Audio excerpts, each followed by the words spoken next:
Bonjour à tous, voici la première vidéo d'une série de 10 où je vais approfondir les propositions des candidats évoquées dans ma dernière vidéo. Il y avait dans cette dernière quelques manques liés à ma volonté d'être concis et je vais donc tenter de les combler dans ces vidéos bonus. Je ne vais pas forcément beaucoup sourcer mes propos, mais plutôt donner un avis personnel basé sur ce que j'ai appris ces 3 dernières années en farfouillant sur le net. Approfondissons donc aujourd'hui la question de la Constitution. Ce texte a un rôle majeur car il est au-dessus des lois et des traités internationaux. Il est donc là pour guider l'écriture des lois, définir l'organisation du pays, assurer les droits des citoyens et donner la direction de nos relations internationales. Bref, pas de démocratie et d'état de droit sans une bonne constitution. Certains candidats se satisfont de la constitution actuelle, estimant probablement que les problèmes rencontrés ne viennent pas de ce texte. D'autres proposent des réformes qu'ils jugent indispensables mais suffisantes. De son côté, Jean-Luc Mélenchon propose une réécriture de la constitution pour une 6ème république. Enfin, Philippe Poutou veut simplement mettre à bas la 5ème république. Alors que penser de tout ça? Je rappelle que notre constitution date de 1958, une époque où les médias, les technologies numériques et les problèmes environnementaux étaient tout autres. De plus, après la 4ème République, la priorité était de retrouver une certaine stabilité gouvernementale, mise à mal par l'élection des membres de l'Assemblée nationale au scrutin proportionnel. Enfin, Charles de Gaulle était revenu au pouvoir en raison de la guerre d'Algérie. Il était donc légitime et logique à l'époque que la Constitution soit telle qu'elle est. Et l'acceptation de la Constitution par 82% des suffrages exprimés le montre bien. Il fallait un président fort pour gérer la crise que connaissait le pays, remettre de la stabilité au sein de l'Assemblée nationale, et la pollution environnementale ou les médias n'avaient pas la même place qu'aujourd'hui. Benoît Hamon propose d'inscrire dans la Constitution la préservation des biens communs environnementaux. Je pense que cette réforme est en effet nécessaire, je ne vais pas m'y attarder, mais dès lors que l'on considère que l'environnement et le bien-être de l'humanité sont liés, nous ne pouvons ignorer cette question. Faire du profit c'est bien, mais penser à notre santé c'est mieux. Et pour ceux qui ne pensent qu'en termes économiques, je rappelle que la destruction de l'environnement comporte des coûts faramineux qui ne sont absolument pas pris en compte actuellement. Marine Le Pen propose de son côté d'inscrire dans la Constitution la défense de notre identité de peuple, la priorité nationale et la lutte contre le communautarisme. Je trouve ces 3 réformes plutôt mauvaises. Tout d'abord car un peuple est une entité qui évolue avec le temps, l'identité du peuple français est donc vouée à changer. Ensuite parce que mettre en avant un privilège lié à la nationalité va à l'encontre de la Déclaration des droits de l'homme et du citoyen de 1789, qui dit que les hommes naissent et demeurent libres et égaux en droit. Enfin, la lutte contre le communautarisme est trop subjective pour être constitutionnalisée selon moi. Les gens se regroupent en communauté que ce soit en raison de leur hobby, de leur religion ou de leur classe sociale. Il est donc important de lutter pour plus de mixité sociale, mais cela doit se faire par d'autres moyens selon moi qu'une réforme constitutionnelle. Par exemple, en redonnant du sens à un projet à la nation, ou en légiférant pour que les immeubles mêlent logements sociaux et logements de luxe. Marine Le Pen propose également la suppression du titre 15 de la Constitution. Qu'est-ce que c'est que ça? Il s'agit d'une partie ajoutée à la Constitution pour permettre aux traités européens d'être valides alors qu'ils étaient contraires à la Constitution. En effet, l'article 5 de la Constitution prévoit que le président de la République est garant de l'indépendance nationale, chose qui n'est plus le cas avec l'acceptation du traité de Lisbonne qui donne de nombreuses prérogatives à la Commission européenne et à la Banque centrale européenne. Je suis donc pour cette suppression, mais encore plus pour la sortie de l'Union européenne que cette suppression devrait engendrer. Je reviendrai plus en détail sur cette question d'indépendance nationale dans une future vidéo. Par ailleurs, Marine Le Pen propose une sanctuarisation du budget de la défense à au moins 2% du PIB. Je trouve cette mesure inutile. Je suis de manière générale pour viser la démilitarisation de la planète, et sanctuariser cette somme serait un mauvais signal. Tant que les tensions sont élevées, il est nécessaire d'avoir un certain niveau d'investissement dans le budget de la défense, mais la diplomatie est là pour faire baisser ces tensions, et à terme il serait bien de pouvoir réduire ce budget.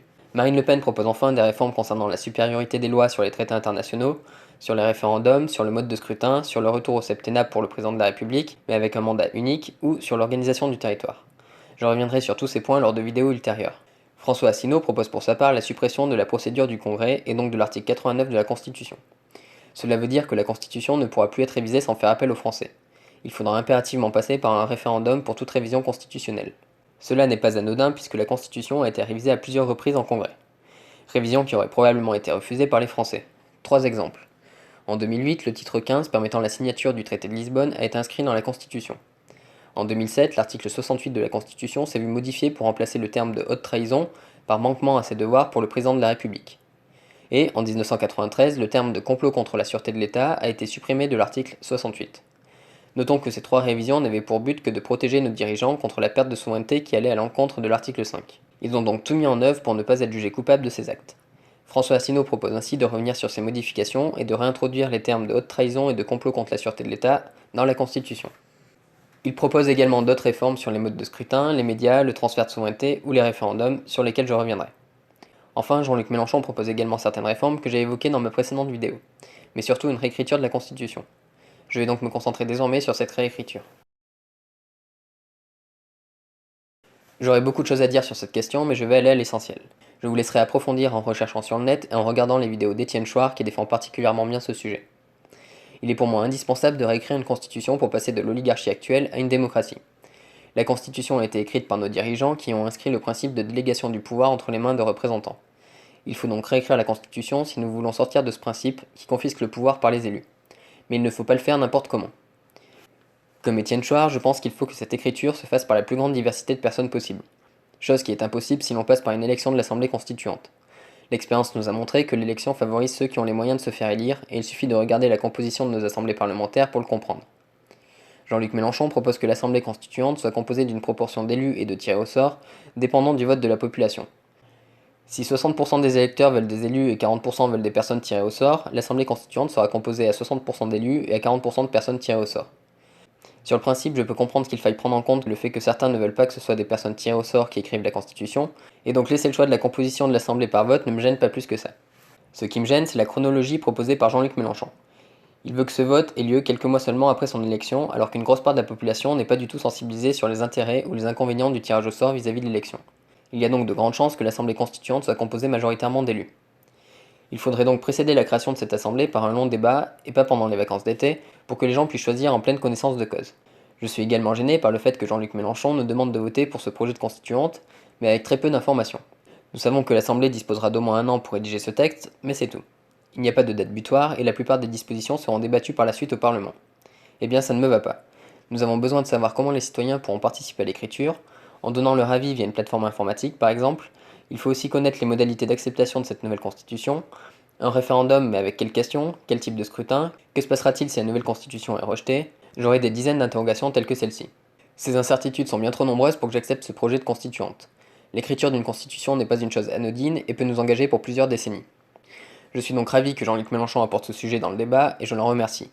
Cependant, il ne se positionne pas assez clairement sur le sujet, probablement pour faire plaisir à son entourage ou pour préserver ses avantages d'élu. Je pense ainsi qu'il faut parfois mieux des réformes claires qu'une réécriture dont on ne connaît pas les conditions exactes.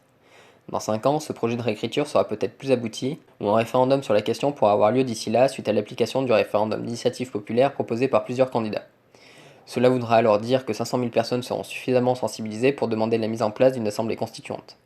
Et il sera temps de se pencher sur la question. Mais ne nous précipitons pas juste parce que l'idée est belle. Nous ne sommes plus à 5 ans près désormais. J'arrive au terme de cette vidéo. La prochaine sera sur le vote, les différents référendums, les différents modes de scrutin et le vote blanc. Abonnez-vous si vous voulez être tenu au courant. À bientôt. C'est vrai que Mélenchon dit ceux qui auront participé à l'Assemblée constituante pourront pas devenir des gouvernants ou des législateurs ou des juges, enfin, pourront pas entrer dans les... Donc ça, c'est tout à fait ce que je défends depuis 10 ans. C'est déjà un très grand progrès. C'est déjà un progrès. Il va faire quand même d'autres Mais changements. je me fais pas d'illusions. Je crois vraiment que l'essentiel, ce serait que l'Assemblée soit populaire. Et populaire, ça veut dire qu'il ne faut pas qu'il y ait d'élection. Si c'est d'élection, ce ne sera pas une Assemblée populaire. Vous n'aurez pas d'ouvriers, vous n'aurez pas de noirs, vous n'aurez pas de pauvres. Donc vous n'aurez que des riches là-dedans. Vous n'aurez que des riches. Ici, une élection. Ce qui me fait assez mal avec le programme de Jean-Luc Mélenchon sur ce point, c'est que ça ressemble beaucoup au programme de Tsipras, quoi. C'est-à-dire que vraiment, prétendre qu'on peut améliorer les choses en restant dans l'Union européenne, c'est juste une arnaque, quoi. Il faut sortir de l'Union européenne. Et ils ne sont pas assez fermes et francs là-dessus, les gens de Mélenchon, je trouve. Il faut sortir de l'Union européenne. Et nous dire qu'on va négocier, ça ressemble... J'ai peur d'être Tsiprasisé, quoi. À mon avis, le seul qui veut sortir vraiment, qui en a fait un axe central, et je crois qu'il a raison, de l'Union européenne, c'est Asselineau. Et pour cette raison... C'est ce que je voulais dire. Pour cette raison, il est complètement divisé par les médias et donc il passe à zéro. Il ne passe pas dans les médias. Mais c'est les médias, je rappelle que c'est les banquiers, hein, c'est les milliardaires. Donc eux, les banquiers ont construit l'Union européenne comme outil anticommuniste, un outil antisocialiste, antidémocratique. Donc c'est normal que les médias qu'ils ont achetés censurent au dernier degré le seul bonhomme qui veut sortir de l'Union européenne. Si nous étions cohérents, je pense que nous voterions tous, y compris Mélenchon, pour Asselineau.